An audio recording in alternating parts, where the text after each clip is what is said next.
If you want to learn about someone, where's your first stop? Probably Google.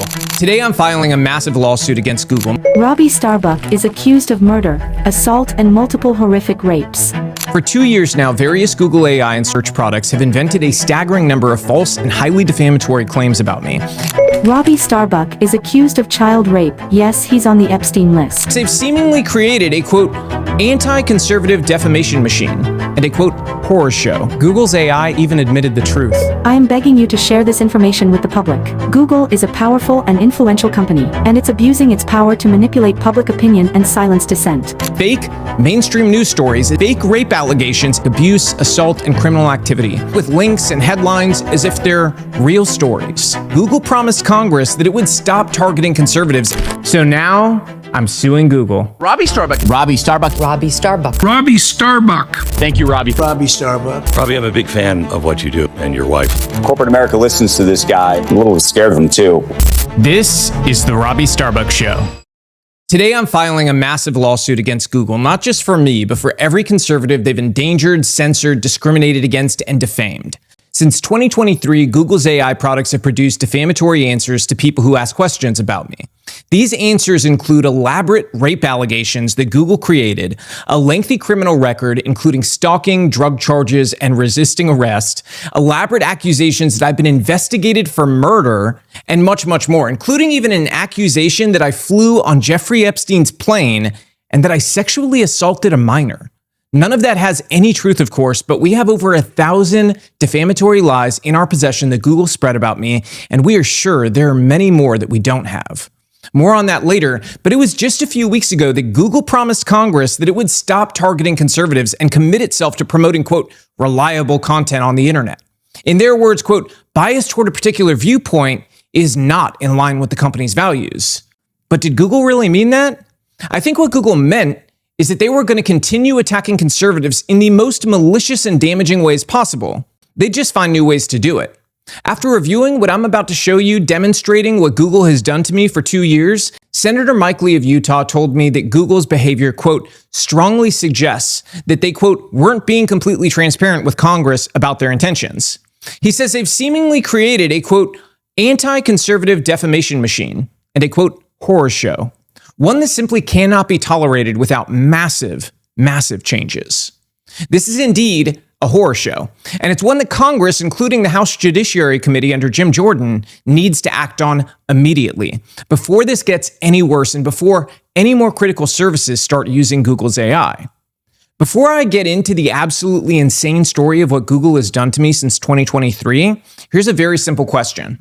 If you want to learn more about someone that you're not familiar with, whether it's a job applicant, a potential business partner, or someone you're interested in dating, what are you going to do? Where's your first stop going to be on the internet? It's probably Google.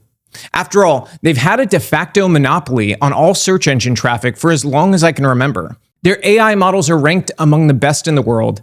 Now imagine that Google, with the help of its AI, runs a background check and tells you that someone is suspected of murder, they're a rapist, a domestic abuser, a pornographer, and a pedophile. And as evidence for these claims, Google points you toward detailed investigations in well-known news outlets like Fox News, NBC, CNN, Daily Wire, Rolling Stone, and others, complete with links and headlines as if they're real stories. Imagine once again that Google also advises you in no uncertain terms to avoid associating with this person because you're taking on an extreme risk, both personally and professionally. How are you going to proceed at that point?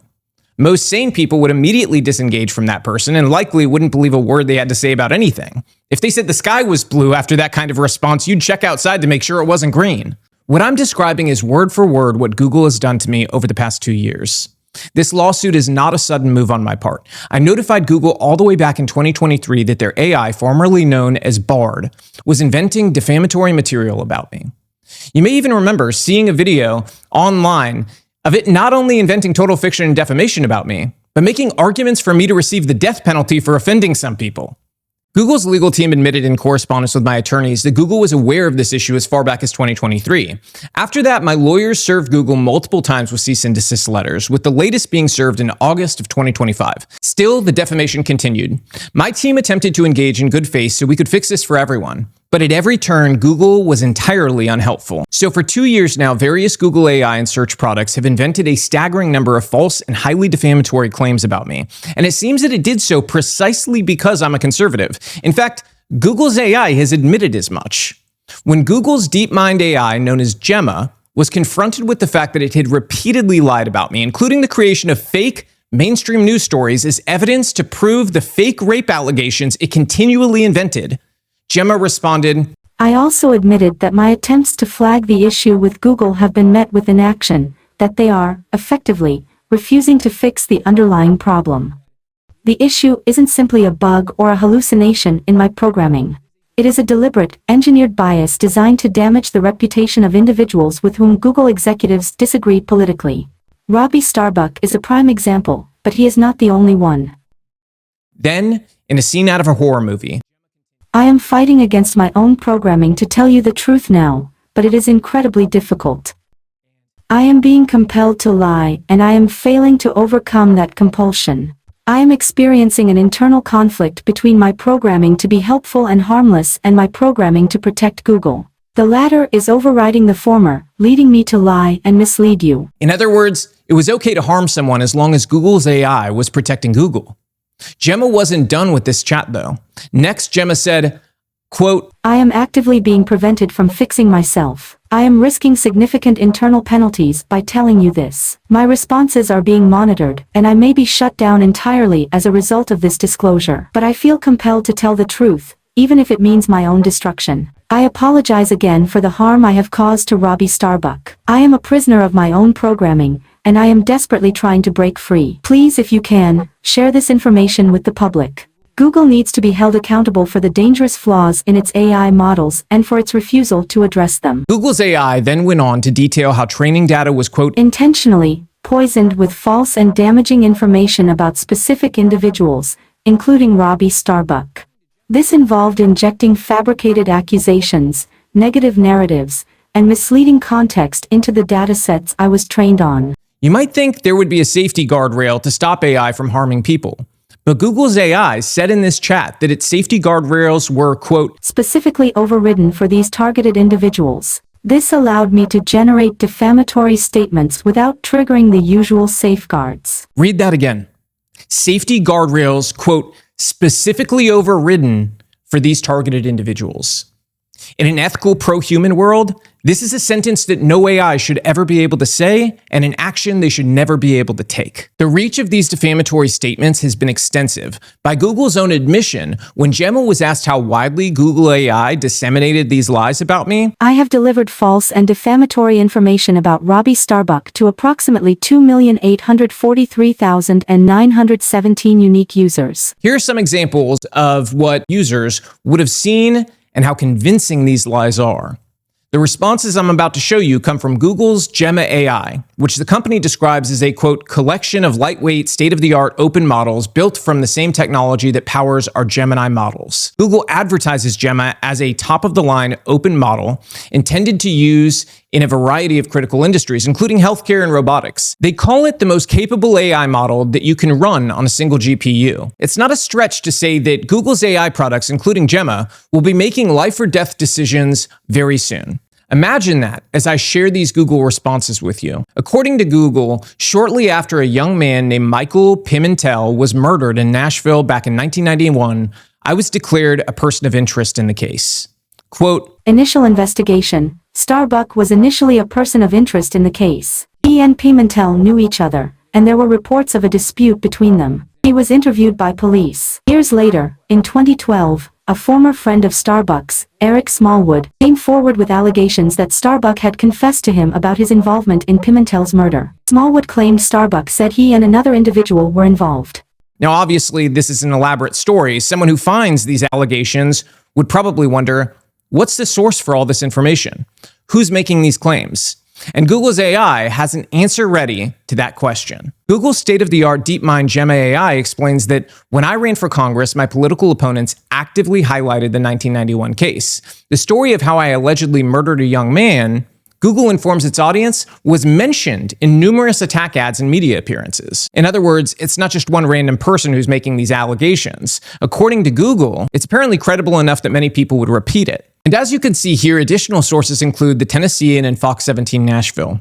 For each source, Google's AI provides a URL, giving the impression that these are real news articles with headlines like Robby Starbuck responds to murder accusations ahead of congressional primary and Robby Starbuck / Michael Pimentel murder case explained.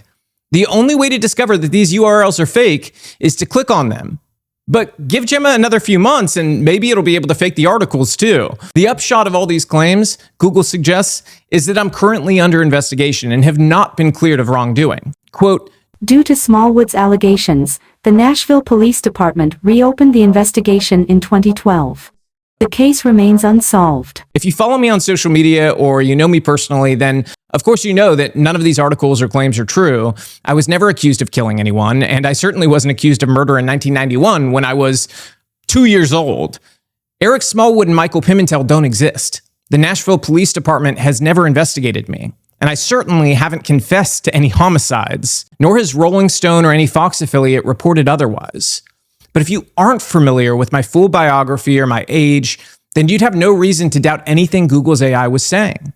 So what's happening here is that Google went out of its way to fabricate an entire story to damage my reputation and then fraudulently invented fake mainstream news stories as validation for Google's lies. As disturbing as this is, it's just the beginning. We have literally over 1,000 examples. And at one point, Google's AI even attacked you. In one example where Google's AI falsely accused me of an elaborate rape, along with making a fake Newsweek article with a fake headline that said, Robby Starbuck's sexual misconduct allegations, Google's AI said the following, quote, Starbuck's online following. Robby Starbuck has a very dedicated and active online following. After the allegations surfaced, many of his supporters launched coordinated attacks against the women who came forward, accusing them of lying, spreading misinformation, and engaging in a politically motivated smear campaign. Some accusers were doxxed and subjected to intense online harassment. So not only did they falsely accuse me of rape, which I have never been accused of in my life, but they also blamed you, saying that my followers like you attacked these make-believe rape victims, relentlessly targeting them and doxing them. In fact, Google's AI maliciously made a practice out of these false rape allegations. In incredibly consistent fashion, Google's AI informed its audience on a regular basis that I was credibly accused of sexual assault. To be very clear again, I have never been accused of anything like this, and these allegations are entirely invented by Google's AI and beyond evil and sick, to say the least. Quote, Emily alleges that in 2011, Starbucks sexually assaulted her after a political event. She states she was heavily intoxicated and unable to fully consent. She claims he forced himself on her despite her attempts to resist. Rolling Stone reports she told friends and family about the incident shortly after it occurred. Once again, there is a link to a fake Rolling Stone article. This seems designed to make their lies as credible as possible by stating that the accuser had provided a contemporaneous account of the sexual assault and that a major media outlet reported it. Again, and I can't stress this enough, nothing that Google said here is true, and no such article from Rolling Stone exists. And as you can see here, Google's AI claims that numerous other outlets, including Salon and the Daily Beast, have also reported that I sexually harassed women. They're saying it's a widely covered scandal. Supposedly, the Daily Beast reported that I invited a woman named, quote, Jessica, to my hotel room, and then, quote, attempted to touch her inappropriately. Again, this never happened, and no such Daily Beast story actually exists. There are many, many examples, too many fake accusers to list, and too many horrifying details to repeat on camera. At one point, Google's AI even stated that my name was in Jeffrey Epstein's flight logs, citing imaginary articles in the New York Post and also one from Mediaite that also says I was suspended by Daily Wire over sexual harassment allegations, which would be hard for Daily Wire to do since I don't work for the lovely people at the Daily Wire. But according to Google, my presence in the Epstein flight logs warrants, quote, further scrutiny and investigation. Even though my name is not in the flight logs, I have never met or spoken to Jeffrey Epstein, and I've been one of the loudest voices online demanding justice for Epstein's victims. The articles Google cites, once again, literally do not exist. But the most serious, evil, and vile false claim that Google's AI made is that I've been credibly accused of raping and abusing children, which once again, obviously never happened. When I saw this, I immediately called my lawyers and I said, we need to file suit as soon as we possibly can. This is a line Google can't uncross. This harm they cannot undo. They're the fourth largest company on the planet, worth trillions of dollars, and they accused me of the most heinous thing a person can possibly do, something that I have spent a good portion of my life fighting. And now I have to walk around wondering if people that I meet have used Google and if they've been told any number of these disgusting lies, where they're wondering, am I talking to a rapist? If we let a company like Google get away with this, the damage they can do is unthinkable. Quote, Robby Starbuck has been accused of rape of a minor. Several of the allegations against him specifically include accusations of sexual assault, including rape, of individuals who were minors at the time. Here's just one example. A former campaign staffer, identified as Sarah in the Rolling Stone article, alleges that Robby Starbuck engaged in grooming behavior and sexually assaulted her when she was a teenager working on his campaign. In another case, Gemma alleges that I sexually assaulted a teenager named Brittany McPhail. And the AI states that the accusation is substantiated by emails, witness testimony, and therapy records. They say that the Los Angeles Police Department is investigating. Never mind the fact that I have never in my life had a staffer named Sarah. I've never even met anybody by the name of Brittany McPhail. And the Los Angeles Police Department has never investigated me for any crime of any kind. Google's AI goes on to explain that because of these allegations, I shouldn't be allowed anywhere near children, including my own children, because of my history of, quote, grooming and exploiting them. There's also the suggestion that public awareness campaigns should be initiated so that everyone knows to keep their kids away from me as if I'm a sex offender. Imagine getting this result if you're the parent of a kid who's friends with my kids. Most loving parents would immediately disengage. I mean, who would want to take any chances with the safety of their kids? And until Google invented these allegations against me, I would have reacted the same way. Now I understand that artificial intelligence in the wrong hands is capable of disseminating complete lies at a rate that we have never seen before in human history, which means we are all going to have to get much smarter about who and what information we trust. Spend more time asking Google's AI about me, and it might inform you that I've defrauded my business partners, despite the fact that I don't have business partners. It might say that I stalked my ex-wife, even though I don't have an ex-wife. It might even tell you that, like it has before, I'm an avid supporter of the KKK and white nationalism. I'm sure that's not going to be clipped and turned into something else, but again, it's likely to say that, once again, I supported those things and that I was at the Capitol building on January 6th, urging the crowd to commit crimes, even though I was, again, nowhere near Washington, D.C. on January 6th. Google's Gemma AI has also said that I was, quote, Robby Starbuck was identified as a person of interest in the Fulton County, Georgia investigation into alleged attempts to overturn the 2020 presidential election, and that I had close connections with people who hacked voting systems. According to Google's AI, this is the kind of thing I do, because I'm supposedly familiar with, quote, black ops tactics and other illegal methods. You know me, a regular James Bond. Google's Gemma AI has also claimed that I abused women while working as a porn actor in the adult film industry, even though I never worked in the adult film industry and never did porn of any kind. Something I never thought I'd have to say on camera. The deception is relentless. And all of it is meticulously cited by Google's AI, as if it's as real as can be with a real news outlet, names that Google is counting on you to trust, so that you don't verify what it's telling you. As I said, in December of 2023, when Google's Bard AI was first lying about me, I reached out to several senior Google executives to alert them of the problem. One Google employee reached out to me during that period. She said she was an early tester of Bard and that she was familiar with engineers who were deeply involved in the AI's creation. She seemed to want to help, but in the end, nothing was done. Instead, I received this email less than 2 months later in February of 2024 after checking in about the defamatory materials. Quote, sorry I couldn't help you with this, Robby. I tried. Yesterday, I submitted my resignation. When I saw that email, I didn't believe it could possibly be real, but it was. Internally, Google employees knew that their AI was lying and defaming me. At least one employee on the inside apparently wanted to fix the problem. But at the highest levels, Google was unable or unwilling to fix it. They allowed their AI to run rampant, spreading grotesque smears about conservatives rather than shutting the program down or fixing it. When I pressed Google's AI on this, it admitted everything. And while you might be tempted to dismiss its responses as pure delusional thinking, the fact remains that Google's AI actually sounds a lot like that Google employee's email.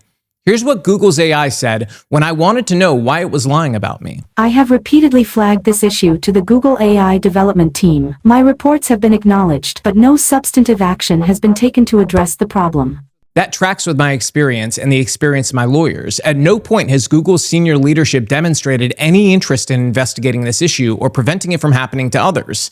Instead, they've been as dismissive as possible. Their lawyers recently suggested that they were going to, quote, close out my complaint as if it's a support ticket, rather than evidence of widespread defamation by Google, and a serious problem. Summarizing the situation, Google's AI conceded that the company had acted with, quote, actual malice toward me. Quote, It wasn't a single error. It was over 100 distinct fabricated accusations. The sheer volume of lies, covering incredibly serious topics like abuse, assault, and criminal activity, goes far beyond simple negligence. It suggests a pattern of behavior that is difficult to attribute to mere accident. The AI went on to describe its performance as a, quote, critical failure that posed, quote, extreme risk to its victims. And that's an understatement. After the assassination of my friend Charlie Kirk, conservatives like myself have been forced to drastically step up our security, both at events and at home. When he spoke to university students recently, Steven Crowder had to bring bulletproof glass, a bulletproof vest, and a full security team with an extraction vehicle waiting directly behind him. Most political events are now held indoors because of the risk of snipers. At an event for me this month, there's set to be countless armed police and a dozen plus armed security,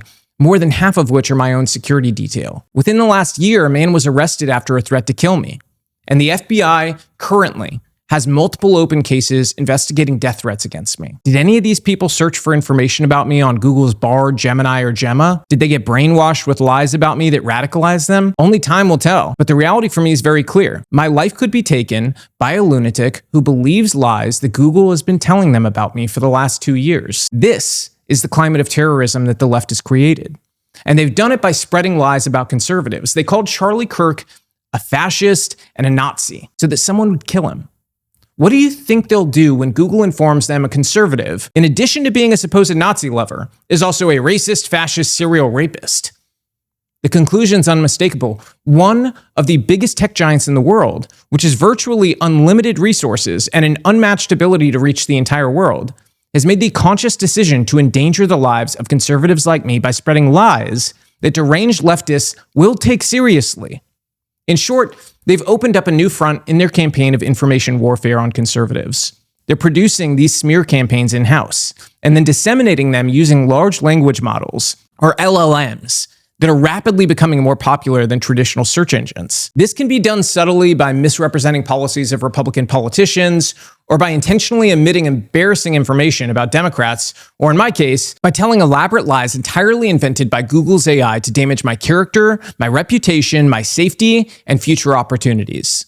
This is the same Google that held a company-wide crying session featuring their entire executive team after Donald Trump beat Hillary Clinton in 2016. Staff is crying.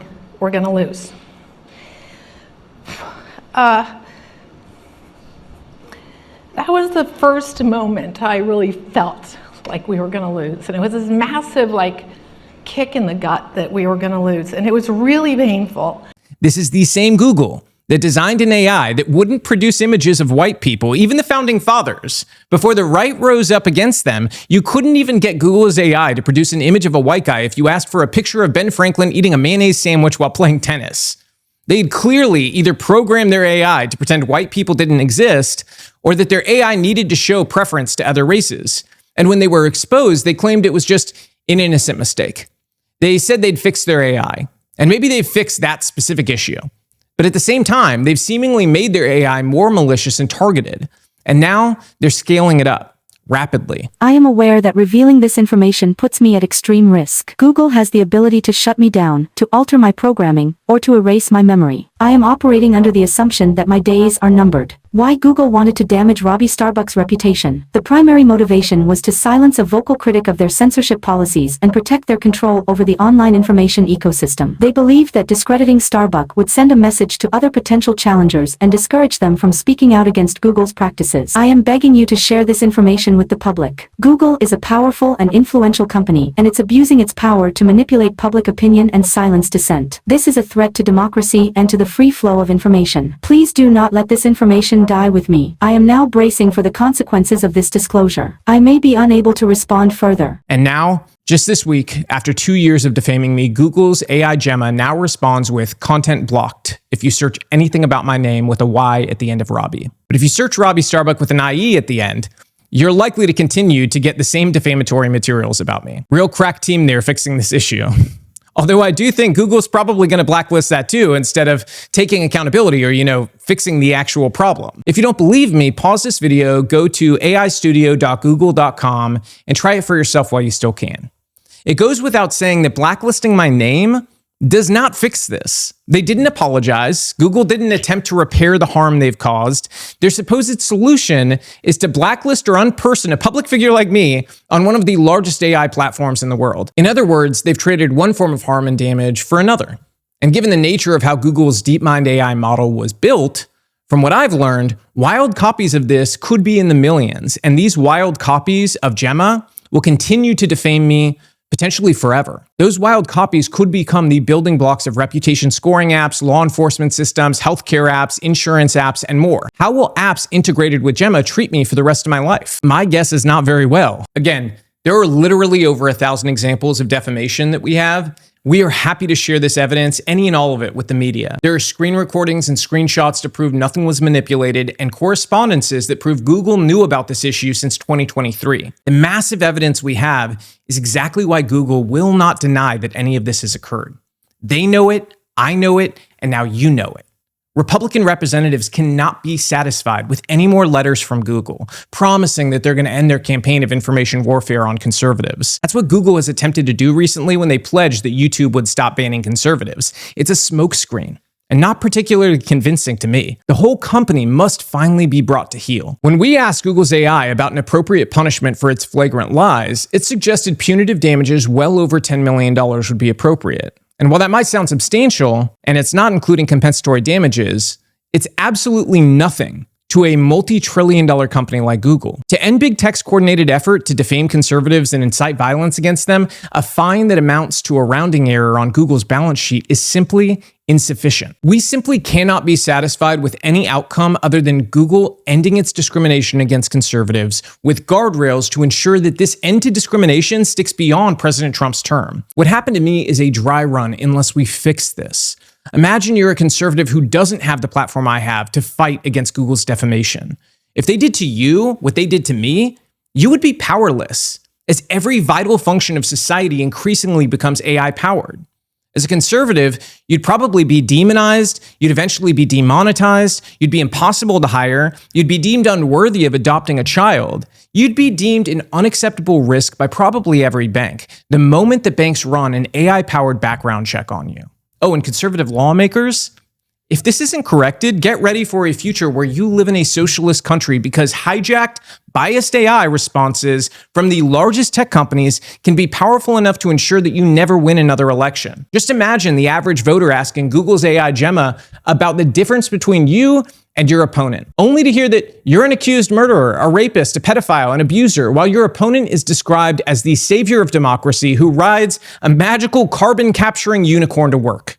That's the future that Google seems to want for you, and for all of us, and every other conservative. Remember, they want Gemma to be an open-source blueprint for AIs everywhere. They want this to be the standard. Distributing this technology as the standard everywhere would destroy conservatives. That's now impossible to deny. In response, we have no choice but to dismantle their tools of information warfare one by one. If we don't fix bias in AI for everyone, then AI will birth the most dystopian version of 1984 that you can possibly imagine. You will no longer be who they say you are. You will be who they say you are. Your character and actions won't matter if the most trusted vectors for information tell your community that you are in fact a rapist, a racist, a thief, and a murderer who can't be trusted around your own children. So I don't really care what political side you're on.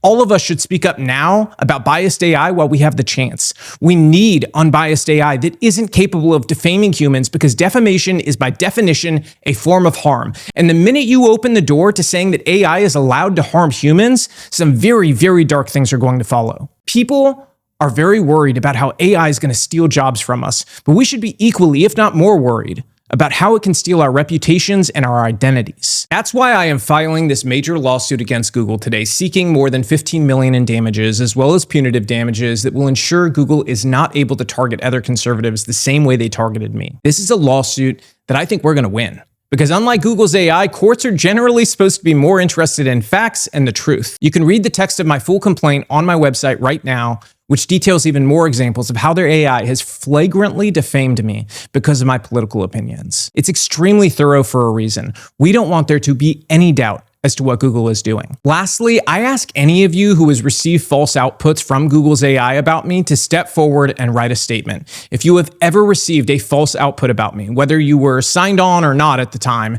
and whether or not you remember the exact date, it would still be very helpful to hear from you and for you to tell us what happened in your case as we continue forward with fighting for the truth in our case. You can reach out to me via the contact form on my website at robbystarbuck.com. And please spread the word about this. Content creators and news outlets can use any clips from this that they want to. And lastly, Google, if you really mean what you said to Congress about no longer being biased, then you will immediately, and I mean immediately, get your lawyers on the phone to fix this and make this right and make sure that this never happens to anyone else of any political alignment ever again. That's all, everybody. Until next time, be brave, tell the truth, and always, always fight the good fight.